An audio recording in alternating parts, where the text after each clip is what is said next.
Okay, so we are on page 107, the Appendix 1 questions. If God, why evil?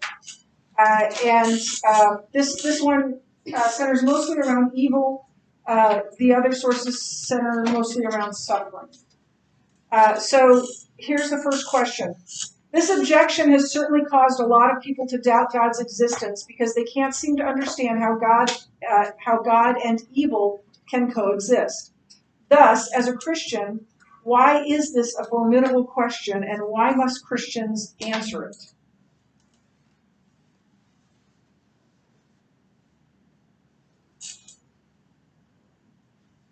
What are your thoughts?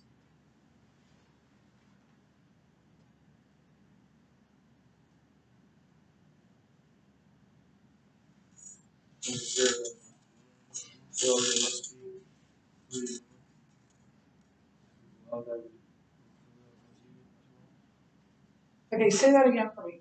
I said, because there must be love and love, there must be free will also. Okay, that's true, but that's answering the question of why evil. This is asking you, why do we have to answer that question? What makes it such a difficult question? Maybe that's what you're answering there. And then why do we have to answer? Why is it such a tough question? Yeah, it is a valid one. And there's not an easy, like, Sunday school answer, right? And people struggle with this. And that's why we have to answer it. As I told you, I think this is one of the questions that all Christians have to come to grips with. That all people have to come to grips with to trust Christ. I mean, maybe you can trust Christ, at 5, 6, 7, or whatever, but at some point your faith is going to grow up and you're going to go, wait a minute. And some evil is like, okay, well, that guy decided to get to a car drunk and he, crashed into somebody and it's his fault. But there's some evils, like natural disaster evils or things like the Holocaust or Pol Pot in Cambodia, that you're like, okay, how could God allow that? Innocent people. And so it's not an easy question to answer. And pat answers are often do more harm than good. So there's no easy answer to this question of if God, why evil? Because the two things seem contradictory, right? God's good. So why is there evil? So this is one of the stickiest of the moral questions that Christians have to grapple with. And it's a question that atheists will use to trip up Christians. So if you don't have an answer, you'll get tripped up. So it behooves us to be able to answer it. And to answer it thoughtfully, not just like, well, Adam and Eve in the garden, and that's all true, right? But to answer it thoughtfully, not just using it, especially if it's an atheist. I don't believe in Adam. There was no Adam. I don't believe that. And so that won't be an answer for them. Okay, now on page 108, equip number 1. How does the atheist's complaint against God regarding evil presuppose that God exists?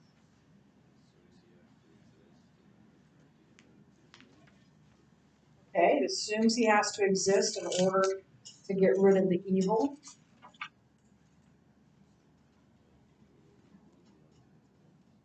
Okay.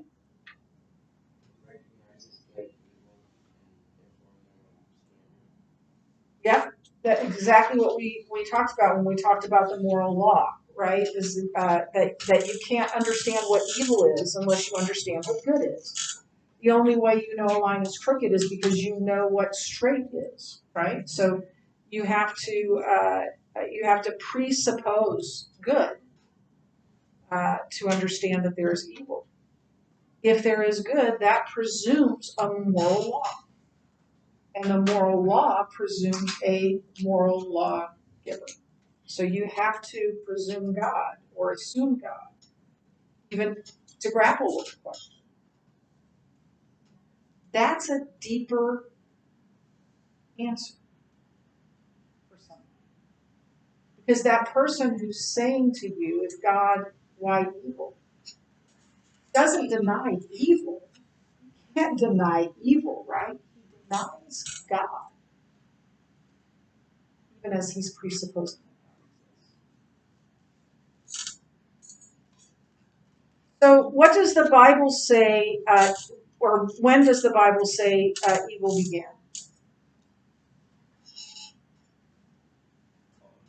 In the fall of man, yeah.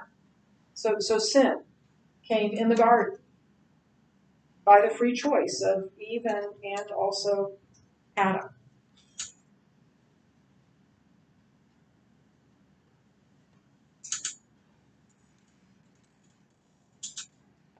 What would happen if God removed all evil now?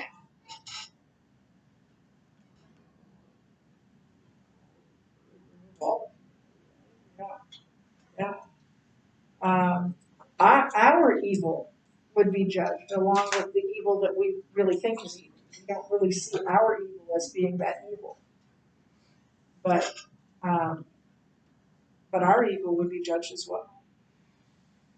We tend to think of evil people like being Hitler, and he was monstrously evil, but all have sinned and fall short of the glory. I've done evil. You have. So why did God allow evil to begin with? He knew it would happen. Yeah. Yeah. He wanted to live in relationship with us. He didn't want to live with automatrons. He didn't want to live with robots. He wanted people who would have the choice to love him or not. And that's the only way you can have love. If God is love, he had to grant free will. There's no love without free will. It's just force.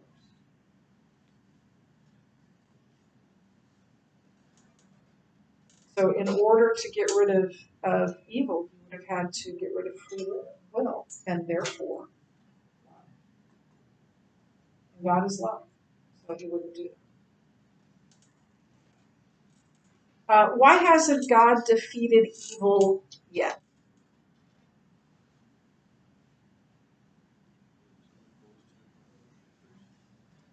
Okay, there's other things that need to happen first.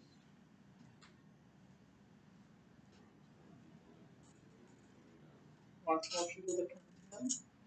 He has as many people as possible.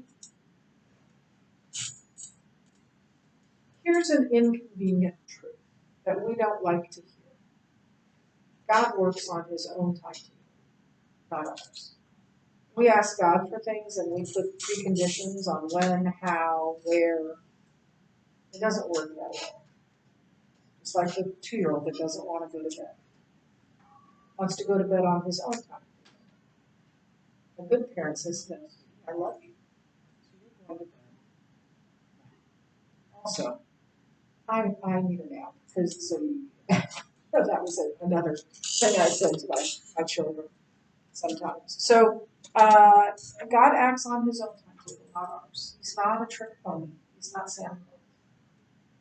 He's the sovereign king of the universe. How is heaven like a winning locker room? Comparison. How is heaven like a winning locker room?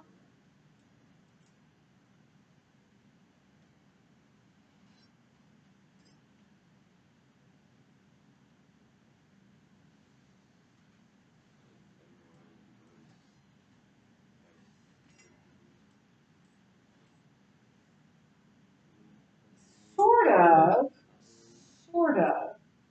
So when I played basketball for 1 year in college before I realized I barely ever got into a game. I sat on the bench, cheered people on. I decided to be the manager instead. And I'm pretty sure it was that year. Might have been I don't know, might have been the next year. I we went to the NAIA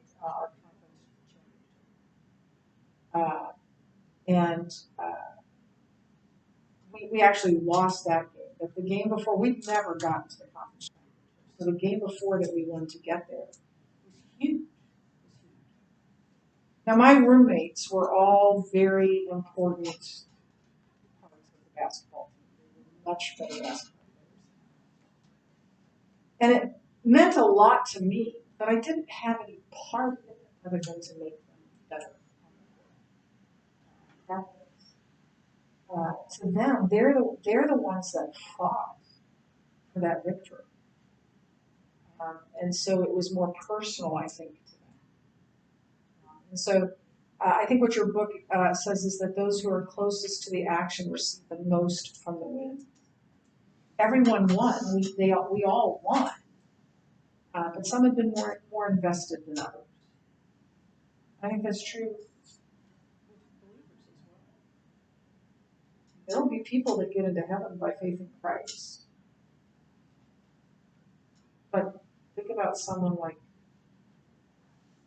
Jim Elliot, who gave his life as a martyr. Billy Graham, who literally brought millions of people, hundreds of thousands of people. We'll all be in heaven. But some people maybe, the Bible hints at there being rewards in heaven based on what we've done in this life. That has nothing to do with salvation, just what happens in heaven. How can good come from evil?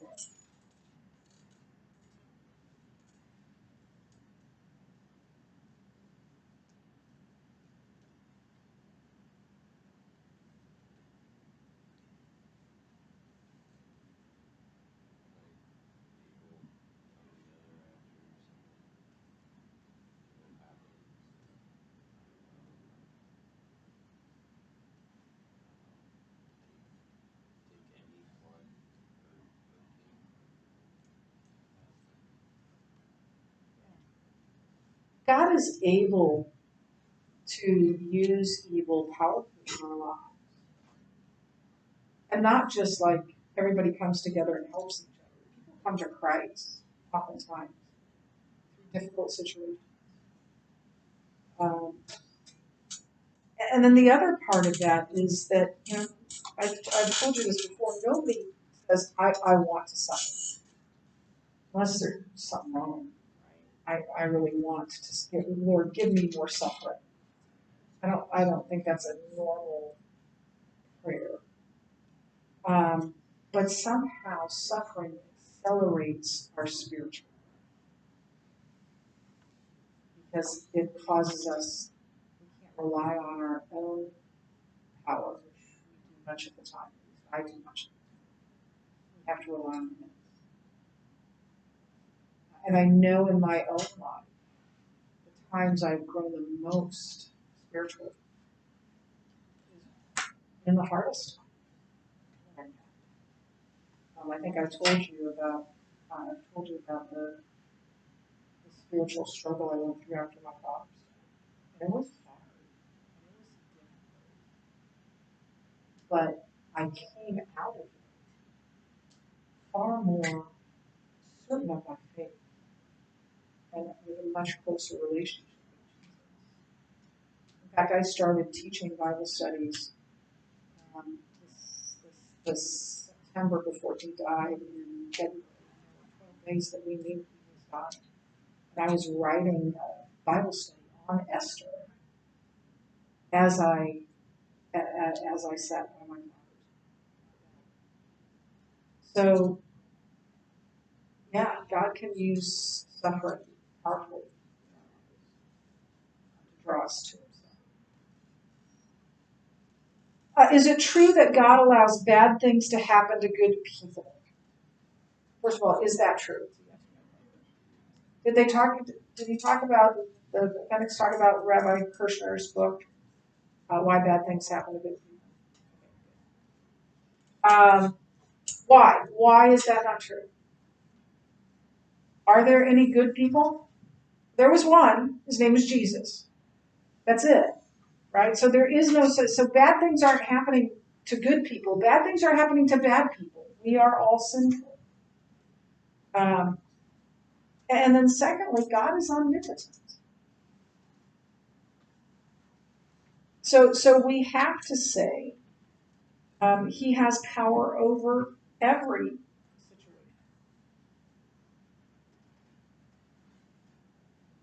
And then the last thing is that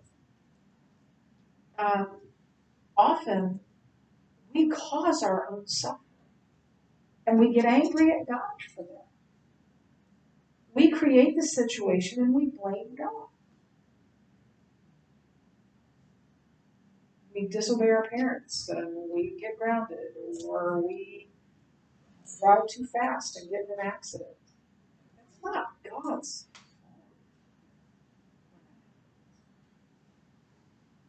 That's ours. Don't blame God for something you did. You brought on yourself.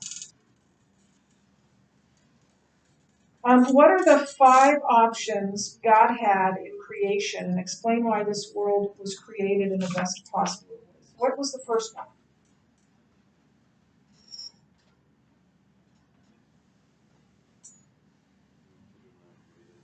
Yeah, not created at all. Just not created any sort of space-time thing. What's the second one? Created a free world with free will. Yeah, so created a non-free world with automatrons that had to do what he wanted them to do. What's the third one?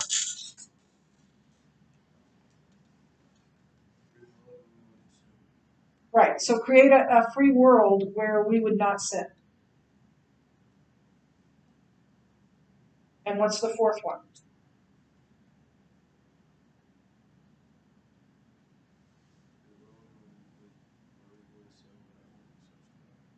So create a free world where we sin, but all accept salvation. But he'd have to superintend that, right? So that's not really free. And then the fifth one is create what he did create, that we sin, but not all are saved, that we are free to make our own choices. So the last one, here's why it's the best one. The last one is the only way that God can be both loving and just. If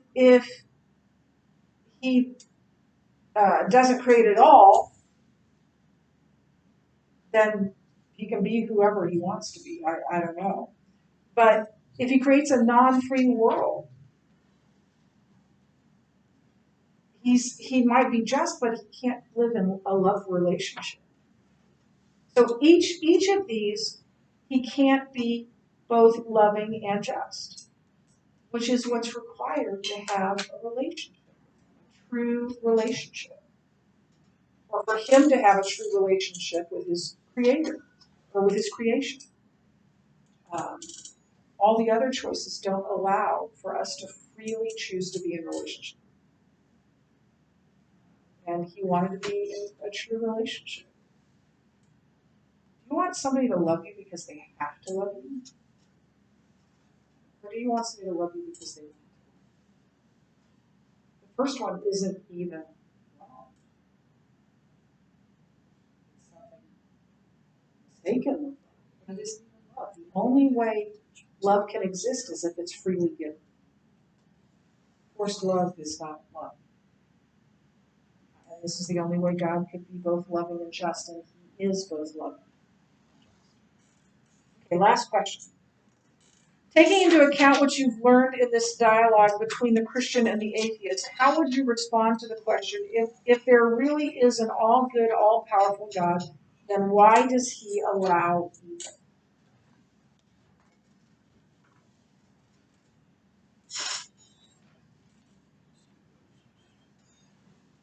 Okay, because he loves us, add to that. so then what?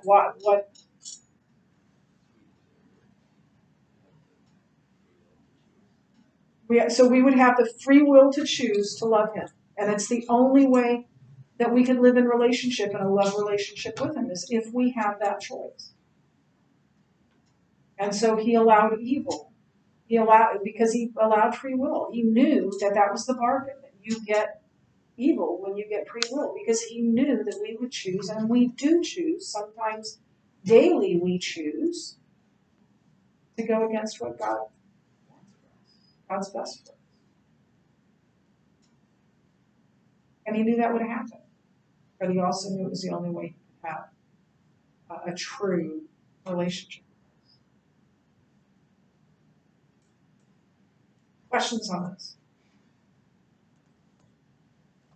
Okay, we will stop there. I will go over this assignment in full tomorrow, and then we'll move on toward the next thing. I don't know